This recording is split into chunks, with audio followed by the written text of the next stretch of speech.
Cold Millionaire CEO hires Nanny over the phone, breaks down as she dances with his paralyzed daughter. Before we dive into the story, please give this video a thumbs up, drop a comment below, and tell us where you're watching from, and don't forget to smash the subscribe button and share the story to your friends. Enjoy the story.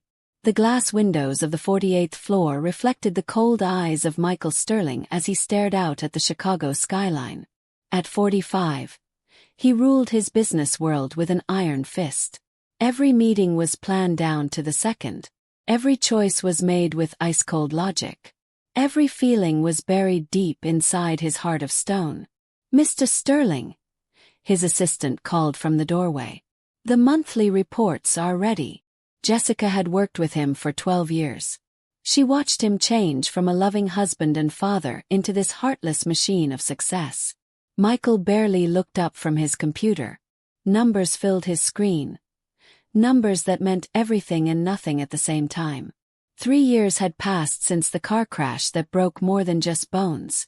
It froze his soul solid. The elevator ride to his penthouse felt like forever. Each floor reminded him of the weight he carried alone. His mansion stood like a monument to his pain. Empty hallways echoed with memories he refused to face. In the medical room he had built, 8-year-old Lily sat still in her wheelchair. She stared through thick windows at a world she could no longer run through. Her legs, once strong enough to leap across dance floors, now lay quiet under expensive blankets. "How was school today?" Michael asked. His voice sounded like a stranger's, even to his own daughter. Lily said nothing. She had stopped answering weeks ago. She hid inside herself just like her father hid behind his work. As night fell over Chicago, Michael stood watching Lily sleep. Her soft breathing was the only sound in their tomb of a home. Deep inside his frozen heart, love burned like trapped fire. It wanted to break free but was too scared of getting hurt again. The weight of tomorrow pressed on his chest as he closed her door. He had no idea that change was already calling Jessica's phone, ready to shatter his perfectly controlled world. Morning light came through the tall windows as Michael signed papers to fire another caregiver. 7 nurses in 3 years, a record that showed his impossible demands and Lily's growing silence. "She lasted 4 weeks this time," Jessica said, placing the resignation letter on his desk. "That's actually better than before." Michael's jaw tightened. The latest nurse had quit after Lily refused to speak for 2 whole weeks. She only communicated through angry stares and stubborn silence. He couldn't blame the woman. Lily's defiance had become an art form. "I don't understand why this is so hard," Michael muttered, signing the papers with sharp strokes. "I give clear instructions. Good pay. Great benefits." Jessica sat across from him. Her motherly instincts kicked in. "Michael, that child needs more than instructions. She needs dash. She needs proper medical care and structured therapy," he interrupted. The same speech he'd given 7 times before. Not emotional nonsense that gets in the way of her recovery. But deep down Michael knew the truth. Each nurse who left took a piece of Lily's hope with them. His guilt grew heavier with every resignation letter. The accident haunted his dreams. That rainy Sunday coming home from their lake house. Sarah laughing at something Lily had said from the back seat. The drunk driver running the red light. "Sir, we need to try something different," Jessica pressed gently. "Maybe someone with special training in children's care." Michael stared at the family photo on his desk. The last one taken before their world fell apart. Sarah's arms wrapped around both of them. Lily's dance shoes hanging from tiny fingers. All 3 faces glowing with happiness that seemed impossible now. "Find someone qualified," he finally whispered. "But they follow my rules exactly. No exceptions." Jessica nodded, already planning the most important interview of her career. Jessica's hands shook slightly as she dialed the last number on her list. 25 interviews in 4 days had brought nothing but disappointment. Caregivers who wilted under Michael's demands or lacked the special skills Lily desperately needed. "Hello, this is Maria Santos," came a warm voice that immediately felt different from the others. Miss Santos, I'm calling about the pediatric care position with the Sterling family. Jessica began with her practice speech. But something in Maria's tone made her pause. Tell me about Lily, Maria said simply. She skipped the usual salary talks and scheduling discussions that had filled previous calls. Jessica found herself describing not just Lily's medical needs, but the little girl who used to dance through these same hallways. The child who once filled the mansion with laughter and music. As she spoke, she heard Maria taking notes. Not just medical details but emotional ones. I have my nursing degree with special training in children's therapy, Maria explained. But more importantly, I understand that healing involves more than just the body. My grandmother was a physical therapist who taught me that hope can be as powerful as any medicine. At 30, Maria had already worked with dozens of children facing impossible challenges. Her voice carried confidence that wasn't cocky, but grounded in real experience and care. Mr. Sterling is very particular about rules, Jessica warned carefully. I respect the need for structure, Maria replied. But within that structure, there's usually room for small miracles. Jessica's heart raced. This was different. This was what Lily needed. When can you start? She asked, making the decision Michael had unknowingly trusted her with. 4 hours later, Maria Santos walked through the front door of the Sterling mansion. She carried her nursing bag in one hand and a guitar case in the other, ready to challenge the fortress of silence that had trapped a broken family. Michael's leather-bound manual hit the marble kitchen counter like a book of laws carved in stone. 52 pages of perfectly documented procedures, schedules, and medical rules that had taken him months to create. Physical therapy starts at 9:30 exactly, he explained to Maria, his finger tracing the timeline. Dr. Williams' exercises must be followed precisely. No changes. No creative ideas.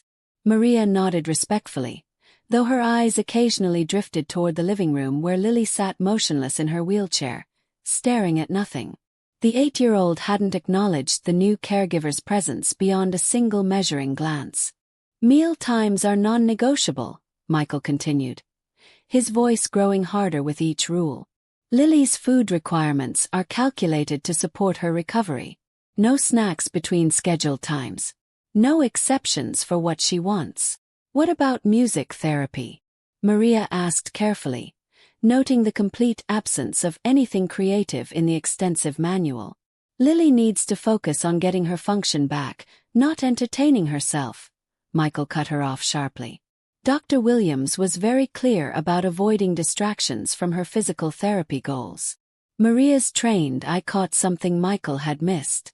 A small music player hastily hidden under Lily's wheelchair cushion, its headphone cord barely visible.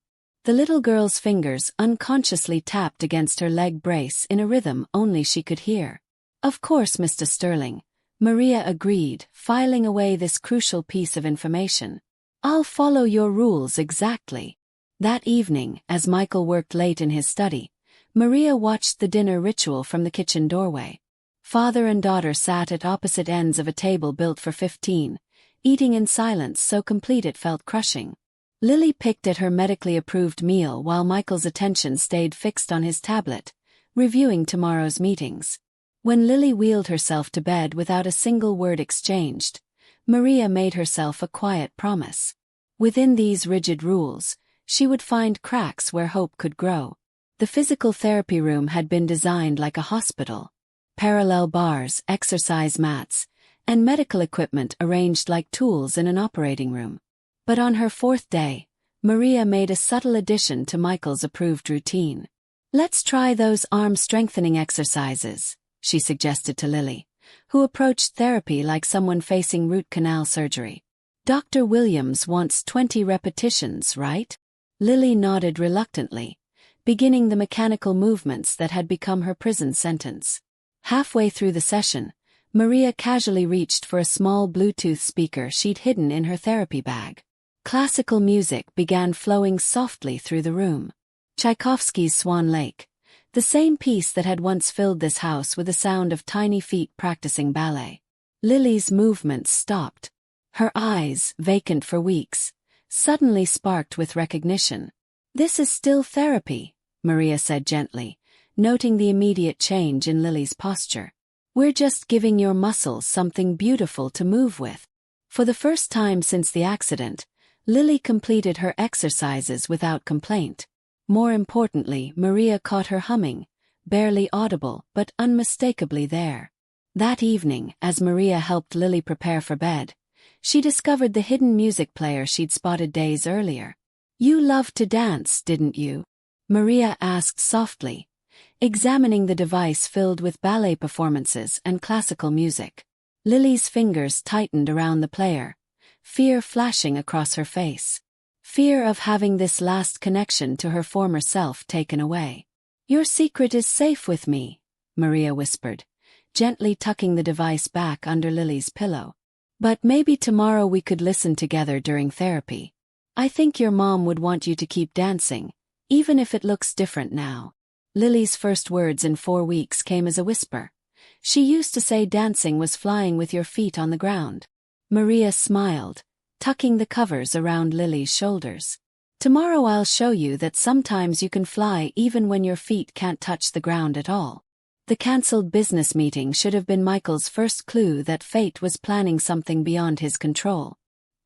His driver had barely pulled into the circular driveway when the sound stopped him cold. Laughter. Lily's laughter. Bright and genuine, echoing from the therapy room like music he'd forgotten existed. Michael moved toward the sound like a man in a trance, his briefcase forgotten in the hallway. Through the partially open door, he witnessed something that broke every medical rule he'd memorized and every fear he'd harbored. Maria stood behind Lily's wheelchair, her strong arms gently lifting the 8-year-old to her feet. Lily's legs, weakened but not lifeless, supported her weight with Maria's careful guidance. Together, they swayed to Debussy's Clair de Lune. Lily's arms wrapped around Maria's neck, her face glowing with joy Michael hadn't seen since before the accident. "And turn," Maria whispered, supporting Lily as they moved in a slow, careful circle. "Feel how your back muscles are working. This is therapy disguised as magic." Lily actually giggled as they spun. "I feel like I'm floating." Michael's hand gripped the door frame so tightly his knuckles went white. Tears he'd forbidden himself for 3 years suddenly carved warm paths down his cheeks. This was his daughter. Not the broken, silent child who'd haunted his house, but the Lily who'd once filled every room with music and movement. The moment stretched like a suspended note until Lily spotted him over Maria's shoulder. "Daddy!" Maria turned slowly, Lily still in her arms, her face immediately shifting from joy to resignation. She'd been caught breaking every rule in Michael's sacred manual, and she fully expected to be fired on the spot. But Michael couldn't speak. He stood frozen in the doorway, watching his daughter's face cycle through confusion, fear, and finally a fragile hope that maybe, just maybe, this beautiful moment wouldn't be destroyed by his rigid need for control. The music continued playing, filling the silence with possibilities neither adult had dared to imagine. The morning air crackled with tension as Michael paced his study, the manual lying open before him like evidence in a trial. Maria sat across from his desk, her hands folded calmly in her lap despite the storm brewing in his gray eyes. "You deliberately broke protocol," Michael began, his voice controlled but dangerous. "Lily could have been injured. Her spine is still healing, her muscle strength compromised. What you did was reckless and dash." "Documented," Maria interrupted quietly, sliding a leather journal across the mahogany surface. Michael's accusations faltered as he opened the journal. Pages of meticulous notes detailed Lily's progress. Increased core strength, improved posture, enhanced coordination. Graphs tracking her range of motion. Photographs showing proper support techniques. Even medical references citing the benefits of music therapy in pediatric rehabilitation. "I consulted with Dr. Williams before implementing any movement exercises," Maria continued, her voice steady but passionate. "Everything we did falls within his approved parameters for Lily's current stage of recovery. The only difference is we gave those exercises meaning." Michael studied the documentation, his analytical mind recognizing thoroughness that rivaled his own obsessive record-keeping. "The dancing is supported movement therapy disguised as joy," Maria said firmly. "Look at the data, Mr. Sterling. Lily completed 60 minutes of exercises yesterday without a single complaint. Her previous sessions averaged 15 minutes before she shut down completely." For the first time in weeks, Michael listened without interrupting. The numbers didn't lie. Lily's cooperation had increased 400%. Her engagement was measurably higher. And most importantly, she was speaking again. "I know you think structure means eliminating risk," Maria said softly. "But sometimes the biggest risk is letting fear paralyze us completely. Lily isn't just a collection of symptoms to manage. She's a little girl who lost her ability to dance.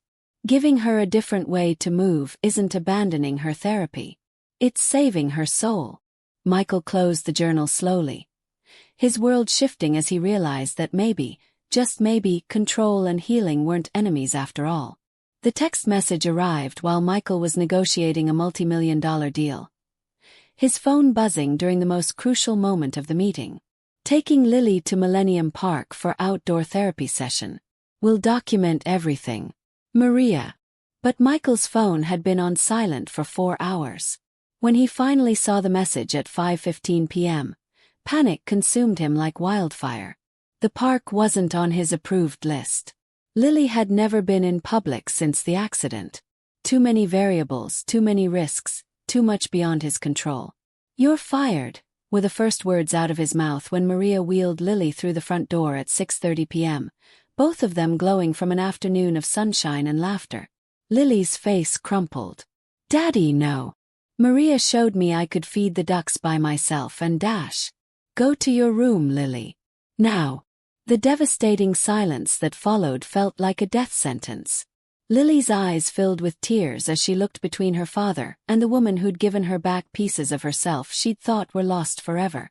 "Mr. Sterling, please let me explain," Maria began. "You took my daughter without authorization. End of discussion." Within an hour, Maria's belongings were packed and she was gone, leaving behind only her meticulously documented progress reports and a house that suddenly felt colder than ever. The next week became Michael's personal hell. Lily retreated deeper into herself than ever before, refusing therapy, barely eating, communicating only in hostile stares. Expensive toys went untouched. Gentle encouragement fell on deaf ears. On the 8th night, Lily's sobbing woke Michael at 2:45 a.m. Her legs were locked in painful muscle spasms, her usual medications ineffective against the anxiety-induced tension. The on-call physician's instructions over the phone provided no relief. By 3:15 a.m., Lily was hyperventilating between screams of pain, and Michael faced a terrifying truth. He was completely powerless to help his own daughter. His hands shaking, he dialed Maria's number, praying she would answer and save them both from his catastrophic mistake. "Please." Michael's voice cracked through the phone at 3:32 a.m. His composure completely shattered. "I don't know what to do. She's in so much pain." Maria answered on the first ring, instantly alert. In the background, she could hear Lily's distressed cries, each sound piercing her heart like a blade. "Is she having muscle spasms?" Maria asked, already reaching for her car keys. "Yes, but the medication isn't working. The doctor said to monitor her, but she's getting worse, not better. I've tried everything in the manual." "Michael, listen to me carefully," Maria interrupted, her nursing training taking control. "This isn't just physical pain. It's anxiety manifesting through her body. Get to her room and put me on speaker." Michael stumbled through the mansion's dark hallways, finding Lily curled in her bed, her small body rigid with pain and fear. "Lily, sweetheart, it's Maria," came the familiar voice through the phone. "Can you hear me?" Lily's cries softened slightly at the sound. "I need you to breathe with me, okay? In through your nose, out through your mouth. Your daddy's going to help." Maria guided them through specialized breathing techniques, her voice steady and reassuring despite the 20 miles between them. But when Lily's condition didn't improve after 20 minutes, Michael's voice turned desperate. "Maria, please, I'm begging you. Come here. I can't help her like you can." The admission cost him everything. His pride, his illusion of control, his carefully constructed walls. But Lily needed more than his love. She needed Maria's expertise and the emotional connection he'd foolishly severed. 25 minutes later, Maria burst through the front door, she still had keys, rushing upstairs to find Michael holding Lily while tears streamed down his face. Within minutes, Maria had Lily's breathing regulated and her muscles relaxing through targeted pressure point therapy and gentle movement exercises that weren't in any manual. They came from her heart. As Lily finally drifted to sleep, Michael realized that saving his daughter meant surrendering his need to control everything and everyone around them. The formal apology came at sunrise, delivered over coffee in the kitchen where Michael's pride had died just hours earlier. His hand shook slightly as he slid the contract across the marble counter. Doubled salary, comprehensive benefits, and something unprecedented: decision-making authority in Lily's care. "I'm sorry," he said, the words foreign on his tongue. "You were right, and I was." He struggled to find language for his failures. "Scared. Controlling. Wrong," Maria finished gently. Maria studied the contract, but her eyes kept drifting to the man before her, disheveled, vulnerable, and finally admitting what she'd known from day one. Love without trust was just another form of prison. "I'll come back," she said quietly. "But things have to change. Not just the salary or the benefits. You need to be part of Lily's healing, not just the overseer of it." The transformation began that very afternoon. Michael cleared his schedule for Lily's therapy session, entering the room not as the demanding father with his manual, but as a student willing to learn. "Show me," he said simply to Maria. For the next hour, Michael watched his daughter work with Maria. Not just the physical exercises, but the gentle encouragement, the way music transformed mundane movements into something magical, the careful balance between pushing Lily forward and respecting her limits. "Your turn," Maria announced during the second week, guiding Michael's hands to properly support Lily's torso during standing exercises. Michael's touch was awkward at first, too clinical, too careful. But as Lily giggled at his concentration, something shifted. His hands found their natural rhythm. His voice softened into encouragement rather than instruction. "I'm dancing with Daddy," Lily announced proudly as they swayed together, Michael supporting her weight while she moved her arms in graceful arcs. It was the first time since Sarah's death that Michael held his daughter close enough to feel her heartbeat against his chest. The moment lasted only minutes, but it rewrote everything he thought he knew about strength, control, and the courage required to let love lead. That night, Lily fell asleep holding both their hands. The request came on a Wednesday morning so quietly Michael almost missed it. Lily was finishing her breakfast when she looked up from her wheelchair and asked, "Daddy, can I see pictures of Mommy?" The question hit Michael like a physical blow. For 3 years, he'd locked away everything that reminded him of Sarah. Photo albums, home videos, even Lily's baby pictures where Sarah's radiant smile dominated every frame. The memories were too raw, too dangerous to his carefully constructed emotional armor. "Maybe later, sweetheart." He deflected automatically, the same response he'd given dozens of times before. But Maria, who was organizing Lily's therapy schedule nearby, looked up from her notes.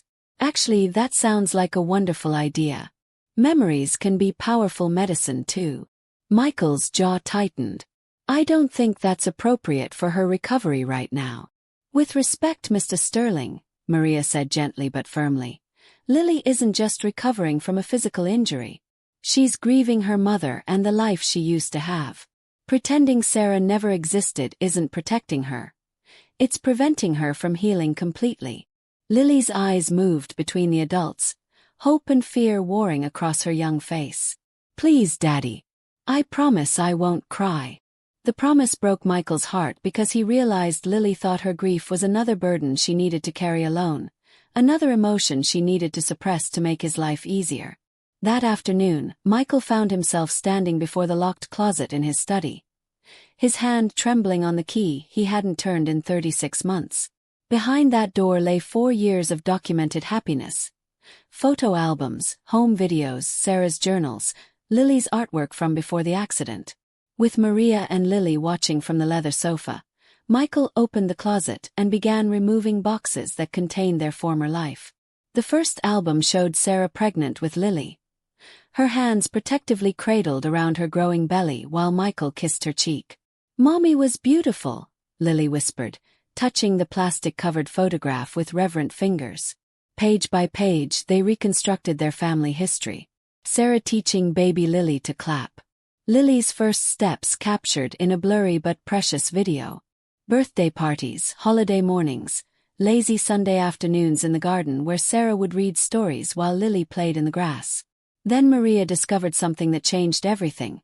A memory card labeled, "Lily's Dance Lessons age 3 to 6, in Sarah's careful handwriting. "Should we watch this one?"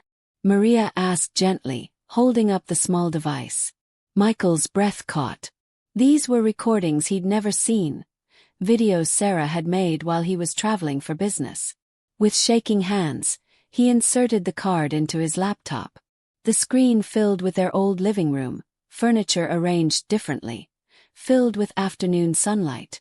3-year-old Lily appeared wearing a tiny pink tutu, her chubby legs barely able to execute the ballet positions Sarah was demonstrating. "First position, baby girl." Sarah's voice filled the room, warm and alive and devastatingly familiar. "Remember, dancing isn't about being perfect. It's about expressing the joy in your heart." Lily in the video giggled as she attempted a wobbly plie, and present-day Lily laughed through her tears at her younger self's determination. The videos continued chronologically. Lily at 4 learning simple choreography, at 5 performing an entire routine she'd created herself. But it was the final video that destroyed Michael's remaining defenses. Sarah and 5-year-old Lily danced together to Swan Lake, the same piece Maria had been using in therapy. Lily was still learning, still imperfect, but her face glowed with pure happiness as she moved with her mother. "You're going to be such a beautiful dancer," Sarah said to the camera as Lily spun in the background. "No matter what happens in life, promise me you'll keep dancing. Even if it looks different than you imagine, promise me you'll find ways to fly."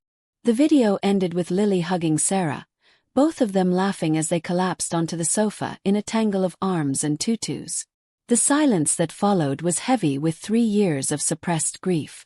Michael's shoulders began to shake as 36 months of buried pain finally erupted. The sobs came from somewhere deep inside him, raw and desperate and long overdue. Lily wheeled closer to her father, and for the first time since the accident, she was the one offering comfort. "It's okay to cry, Daddy. Maria told me that tears are how love leaves our eyes when it's too big for our hearts." Maria knelt beside them, her own eyes wet with tears. Together, the 3 of them grieved properly for the first time. Not just for Sarah, but for the innocence they'd lost, the future they'd planned, and the family they used to be. But in that shared sorrow, something new was born. Understanding replaced silence. Connection replaced isolation. And Lily finally had permission to remember her mother not as a source of pain, but as the foundation of love that would carry her forward. That evening they made a decision together. Sarah's photos would come out of the closet and back onto the walls where they belonged. Her voice would return to their home through the videos they'd watched together. And Lily would dance again, not to replace what was lost, but to honor what would always remain. The phone call from Dr. Williams came on a crisp November morning while Michael was reviewing quarterly reports in his study. Lily was in the garden with Maria, practicing supported standing exercises in the autumn sunshine, their laughter drifting through the open windows like music. "Mr. Sterling, I wanted to discuss Lily's progress and a potential opportunity," Dr. Williams began, his voice carrying the careful optimism of a physician who'd seen too many disappointments to make promises lightly. "Her improvement over the past 4 months has been remarkable. Better than anything we projected when we began treatment." Michael's grip tightened on the phone. In the medical world, remarkable was a word doctors used sparingly, and he'd learned to listen carefully when it appeared. "The strength she's gained in her core muscles, the increased mobility in her lower extremities, It's opened up possibilities we didn't think we'd have this soon, Dr. Williams continued. I've been in contact with colleagues at Mayo Clinic in Minnesota. They're conducting an experimental treatment program that could potentially help Lily recover some sensation and movement in her legs. The words hung in the air like a prayer Michael was afraid to acknowledge. What kind of treatment? It's called functional electrical stimulation combined with intensive neural pathway rehabilitation. Essentially, we use targeted electrical impulses to stimulate her muscles while retraining her brain to communicate with her spinal cord. The success rates are still being studied, but early results are encouraging. Michael felt the familiar surge of hope followed immediately by the crushing weight of reality. What would it involve? 8 months of intensive treatment in Rochester. Lily would need to be at the facility 4 days a week, with specialized housing nearby. The program requires a parent or guardian to be present throughout the entire process. It's not something that can be managed remotely. Months. Rochester. Michael's mind immediately jumped to board meetings, acquisition deadlines, the empire he'd built that demanded his constant attention. For 45 years, his identity had been wrapped up in being indispensable to his company. I'll need to think about logistics, Michael said automatically, already calculating how to manage the business from a distance. Of course, but Mr. Sterling, I want to be clear about something. This window won't stay open indefinitely.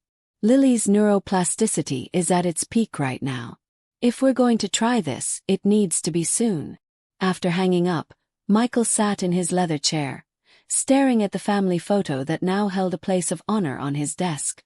Sarah smiled back at him, holding baby Lily, both of them trusting him to make the right choices for their family. The board meeting that afternoon felt surreal. Michael listened to discussions about market expansion and profit margins while his mind was occupied with treatment schedules and the possibility of Lily walking again. When his CFO asked about his availability for the international deals planned for spring, Michael surprised everyone, including himself. I'll be taking an extended leave starting next month, he announced. His voice steady despite the magnitude of what he was saying. Jessica will coordinate with the executive team to manage operations remotely. The silence around the mahogany conference table was deafening. Michael Sterling didn't take leaves. He'd worked through Sarah's funeral, through Lily's initial hospitalization, through every crisis, personal and professional, that had touched his life. For how long? His business partner David asked carefully. 8 months, possibly longer, Michael stood, his decision crystallizing with each word. My daughter needs me, and for the first time in 3 years, I'm going to be the father she deserves instead of just the businessman who pays her bills. That evening, Michael found Lily and Maria in the therapy room, working on a new routine that incorporated music therapy with strengthening exercises. Lily was laughing as she attempted to coordinate arm movements with supported leg lifts. Her concentration absolute but joyful. Lily, can we talk? Michael asked, settling into the chair Maria kept for him during sessions. Lily's face grew serious, the expression of a child who'd learned to read adult moods for signs of disappointment or bad news. Dr. Williams called today. There's a special program that might help your legs get stronger, Michael began, choosing his words carefully. But it would mean moving to Minnesota for 8 months. Lots of therapy, lots of hard work, and no guarantees about the results. Lily's eyes widened. Would I be able to walk? We don't know, Michael said honestly. But you might get some feeling back in your legs. You might be able to stand for longer periods. The doctors think you have a good chance of improving, but it would be the hardest thing you've ever done. Lily looked at Maria, then back at her father. Would you come with me? Every single day, Michael promised, reaching for her hand. I would work from Minnesota, and we'd be together through all of it. What about Maria? Lily asked the question Michael had been afraid to voice himself. Maria knelt beside Lily's wheelchair, her heart racing as she realized how much this family had come to mean to her. If your father agrees, and if you want me there, I'd love to be part of your journey. Lily's smile could have powered the entire mansion. Yes, I want to try. I want to dance again, even if it's different from before. Michael looked at these two remarkable women who'd taught him that love wasn't about control but about showing up day after day for the people who mattered most. Then we're going to Minnesota. All three of us. That night, as Michael made the phone calls that would restructure his entire life, informing Dr. Williams of their decision, arranging for extended housing in Rochester, delegating responsibilities he'd never trusted to anyone else, he felt something he hadn't experienced in years: excitement about the future. Lily was getting a chance to heal. Maria would be there to guide them through the challenges ahead. And for the first time since Sarah's death, Michael was choosing his family over his fear. The businessman who'd built an empire was finally ready to build something more important: a life worth living. 8 months later, the small apartment on 2nd Street felt impossibly tiny after the sprawling Chicago mansion, but it buzzed with an energy that had been missing from their lives for years. Michael stood at the kitchen window, watching Rochester's morning routine while mentally preparing for Lily's final evaluation at Mayo Clinic. In just 8 months, their entire world had shifted, and somehow it felt more like home than anywhere they'd lived since Sarah died. "Daddy, I can't find my lucky bracelet," Lily called from her temporary bedroom, where Maria was helping her prepare for what would be the most important medical appointment of her young life. "The one with the dancing charms." Michael called back, amazed at how natural these domestic conversations had become. In Chicago, their interactions had been scheduled, formal, filtered through caregivers and protocols. Here, necessity had stripped away the barriers that had kept them strangers in their own home. "Found it," Maria announced, emerging from the bedroom with Lily, freshly dressed and radiating nervous excitement. Someone hid it in her therapy bag. Michael smiled, remembering how he'd tucked the bracelet away the night before after Lily mentioned it made her feel brave. The old Michael would have dismissed such sentiment as illogical. This Michael, the one who'd learned that love often lived in gestures too small for spreadsheets to measure, understood that courage sometimes came in unexpected packages. Dr. Amanda Foster greeted them in the pediatric rehabilitation wing with a kind of warm professionalism that immediately put both Michael and Lily at ease. At 50, she'd spent her career working with children facing impossible challenges, and her office walls were covered with photos of former patients, some in wheelchairs, some using walkers, some standing independently, all smiling with a particular radiance of children who'd fought for every victory. "Lily, I've been following your progress these past months," Dr. Foster began, settling into a chair positioned at Lily's eye level rather than behind an intimidating desk. "Your team here speaks very highly of your determination." Lily straightened in her wheelchair, pride replacing nervousness. "Maria taught me that therapy doesn't have to feel like punishment. We dance while we exercise." "I'd love to see that," Dr. Foster said immediately, earning Lily's trust. "But first, let's talk about what we've accomplished here." The next hour involved detailed explanations of Lily's remarkable progress, realistic discussions of ongoing challenges, and careful examination of her current mobility. Michael took notes with the same intensity he'd once reserved for hostile takeovers, but his focus had shifted from controlling variables to understanding possibilities. "The electrical stimulation has exceeded our most optimistic projections," Dr. Foster explained to the family. "Lily has regained approximately 70% sensation in both legs. She can walk independently for short distances with her braces, and most importantly, she's developed what we call adaptive confidence, the understanding that her worth isn't determined by her physical limitations." Michael watched his daughter process this information with remarkable maturity, asking thoughtful questions about the future and what would be expected of her. This was the same child who'd been silent and withdrawn just months earlier, and her transformation filled him with awe. "What happens now?" Lily asked, her voice steady but curious. "Now you go home and continue being the remarkable young lady you've become," Dr. Foster smiled. "You'll have ongoing therapy, of course, but you've developed the tools to adapt and thrive. Whatever challenges you face going forward, you have the strength to handle them." As they prepared to leave Minnesota, Michael realized that somewhere between Lily's first laugh and Maria's first genuine smile, he'd stopped being just her employer and started becoming something he'd never expected: a man capable of love again. The drive back to Chicago stretched long and quiet, but it was the comfortable silence of a family rather than the suffocating void that had characterized their journey north 8 months earlier. Lily dozed in the back seat, her leg braces a visible reminder of how far they'd traveled, while Maria sat beside Michael, her presence as natural as breathing. "What are you thinking about?" Maria asked softly as they crossed the Illinois state line. Michael considered the question seriously. 6 months ago, he would have deflected with business talk or weather observations. Now he found himself speaking truth. "I'm thinking about how terrified I am," he admitted. "Not of Lily's condition, she's going to be fine. I'm terrified of going back to being the man I was before Minnesota. Before you." Maria turned to study his profile, noting the vulnerability that had replaced his former rigid control.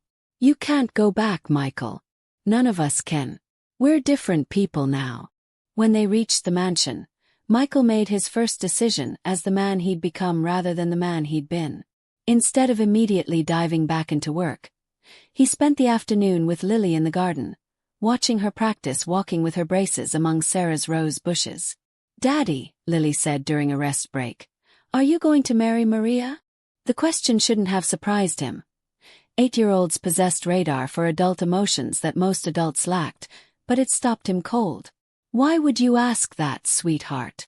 "Because you smile differently when she's around. Like how you used to smile at Mommy in the videos."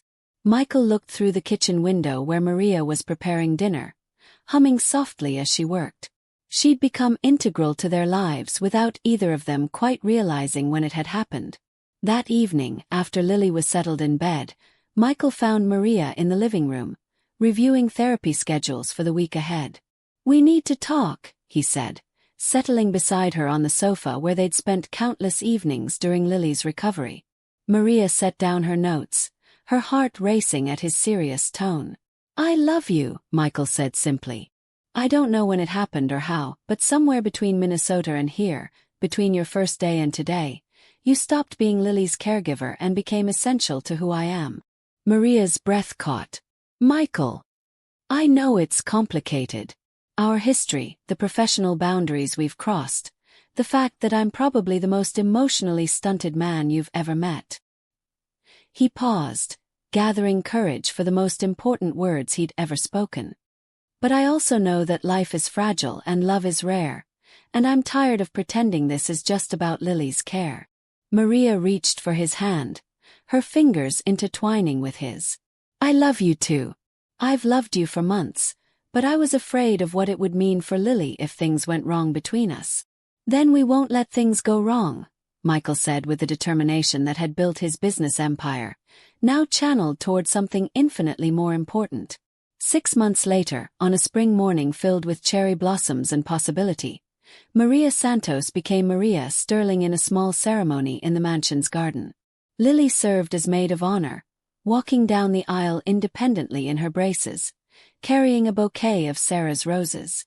During their vows, Michael spoke not just of love but of second chances, of the courage required to let people heal you, and of the family they'd built from the broken pieces of their separate griefs. Maria promised to love not just Michael but the memory of Sarah that would always be part of their story, and to help Lily grow into the remarkable woman she was destined to become. As they danced their first dance, all three of them together, Lily supported between her father and new stepmother, the music that filled the mansion wasn't just celebrating a wedding. It was celebrating the triumph of love over fear, healing over brokenness, and the beautiful truth that sometimes the greatest gifts come disguised as the hardest challenges. Lily looked up at the two adults who'd taught her that families could be rebuilt, that love could expand rather than diminish, and that dancing in all its forms was indeed flying with your feet on the ground. "Are we going to be happy now?" she asked, her 8-year-old wisdom cutting straight to the heart of everything. Michael and Maria exchanged a look that held their entire journey. The pain they'd survived, the healing they'd shared, and the future they'd build together.